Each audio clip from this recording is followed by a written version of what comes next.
WWDC 2025 현장이고요. 거의 25,000명이 왔고 스타디움에서 작년보다 훨씬 더 큰 규모로 이번에 엔비디아는 메모리로 틱톡 전략을 세우고 있었습니다. 한국 입장에서는 한 공간에 더 많은 HBM이 들어간다는 뜻이 되겠죠. 삼성 하이닉스는 안 만들지 않냐고 해가지고 난리가 났던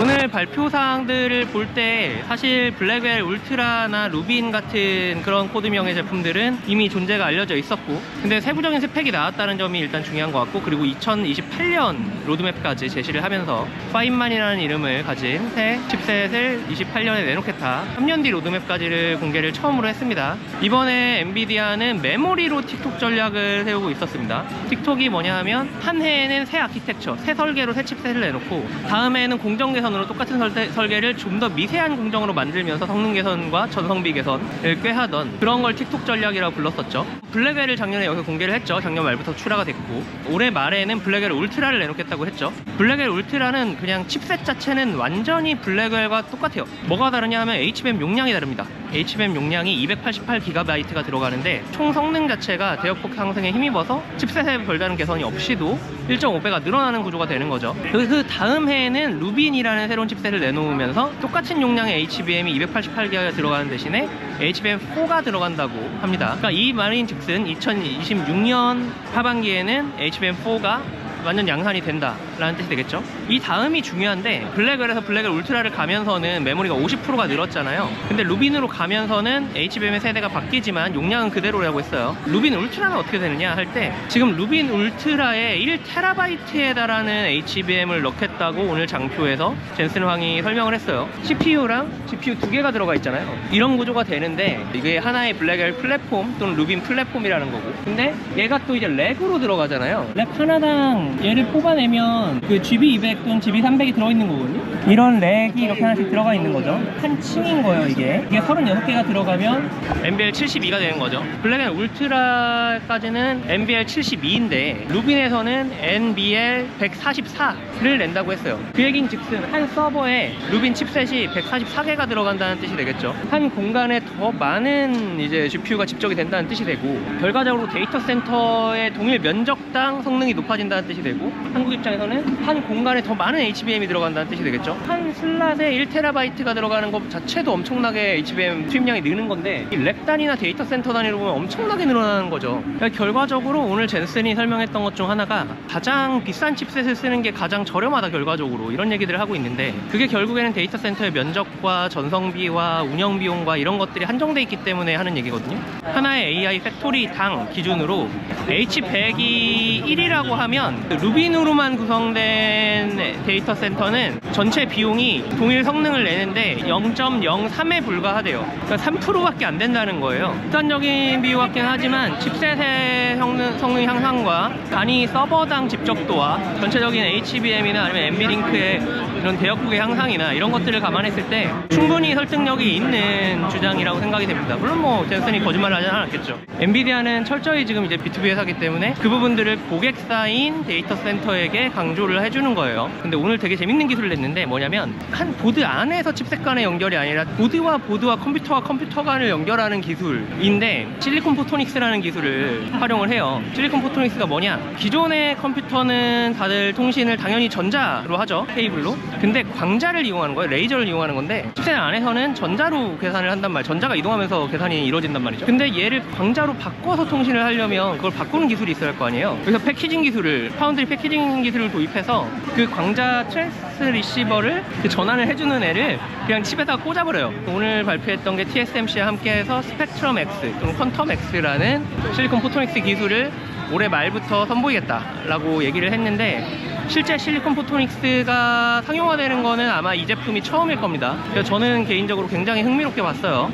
또 하나 굉장히 재밌었던 게 다이나모라는 라이브러리인데, 쿠다랑 비슷한 거예요. 프로그램을 쉽게 만들어주는 뭐 이런 거라고 생각하시면 돼요. 추론 AI를 위해서 만들어졌어요. 딥시크가 너무 저렴한 비용으로 추론 AI를 좋은 걸 만들어 버리니까 지금 엔비디아 GPU가 지금처럼 많이 필요한 게 아니지 않느냐 라는 시장에 이부심이 있고, 그래서 주가가 내려가고 있는 거죠. 근데 젠슨은 오늘 계속 강조했던 게 뭐냐면, 결국 추론 AI가 대세화가 되면 토큰 사용량은 늘어난다는 거예요.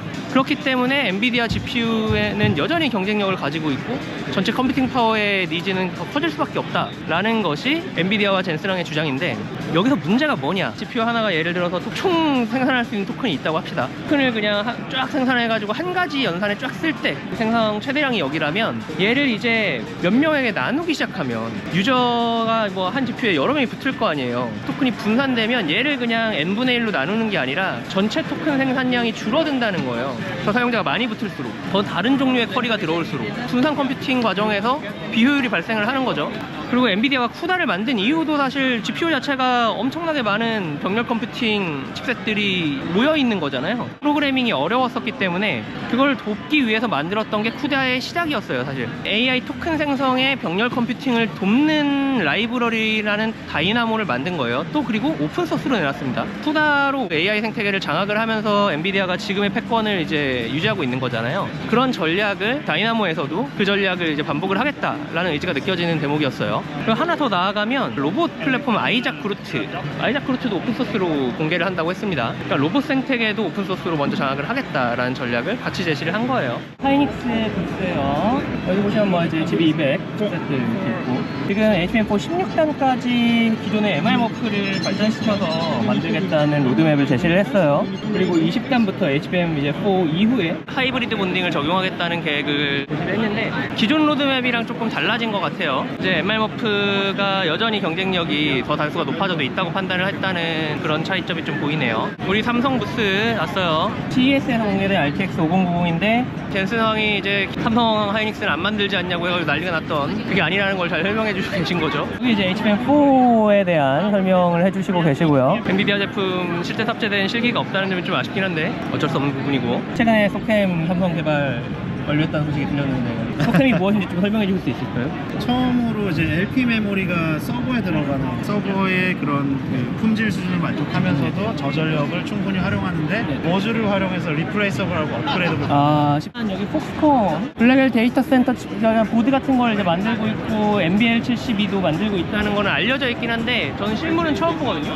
엄청 많은 관심을 갖고 있습니다. 애플 아이폰 만들기도 하면서 굉장한 제조업 역량을 가지고 있는 걸로 알려져 있고, 다타공인 세계 최고의 제조력을 가지고 있는 회사 중 하나다 보니까 저런 서버들도 잘 만들고 있는 것 같아요. 최근에 이제 오픈AI가 투자하기도 했던 원엑스라는 로봇 스타트업이 내놓은 로봇인데 실제 청소를 하는 모습을 보여주고 있어요. 젠슨왕이 주창한 피지컬 AI가 좀 현실화되고 있는 모습을 관찰할 수 있죠.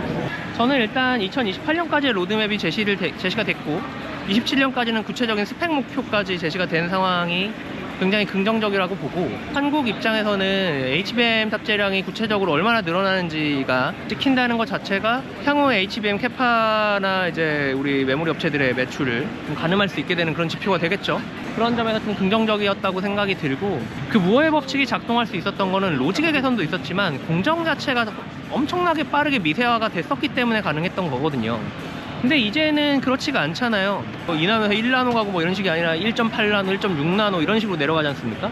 미미한 개선 같아 보이지만 퍼센티지로 따지면 2나노에서 1.8나노 되면 10% 개선된 거예요. 그렇기 때문에 그 공정 개선의 속도는 과거보다는 줄어들 수밖에 없고, 거기에 따른 너무나 미세하고 비싼 장비들이 들어가기 때문에 생산비도 늘어날 수밖에 없어요. 그래서 이제는 컴퓨팅 성능의 개선을 무어의 법칙을 좀 다른 데서 찾아야 하는데, 그걸 젠슨 황은 밴드위스를 높이는 방향이라고 생각을 하시는 것 같아요. 실리콘 포토닉스나 아니면 기존 칩셋의 실제 사용 사례에서의 성능을 개선하는 다이나모 같은 라이브러리를 계속 강조를 하는 거라고 생각이 듭니다. 그러니까 엔비디아 칩셋을 사용하는 입장에서는 더 그냥 결과적인 성능이 좋기만 하면 되는 거고 총 가격이 낮아지기만 하면 되는 것이기 때문에, 현재 공정 개선이 좀 한계에 다다른 현 상황에서는 굉장히 유의미한 접근법이 아닌가 싶고, 엔비디아의 매출이 꾸준히 늘어날 것이다 라는 점에 대해서는 저는 의심의 여지가 없는 것 같고, 엔비디아가 AI 시장에서 계속 1위 자리를, 그러니까 칩셋 시장에서 유지할 것이다 라는 것도 향후 몇 년간은 당연히 뭐 의심할 여지가 없는 것 같다는 생각이 이번 또 GTC에서 들었습니다.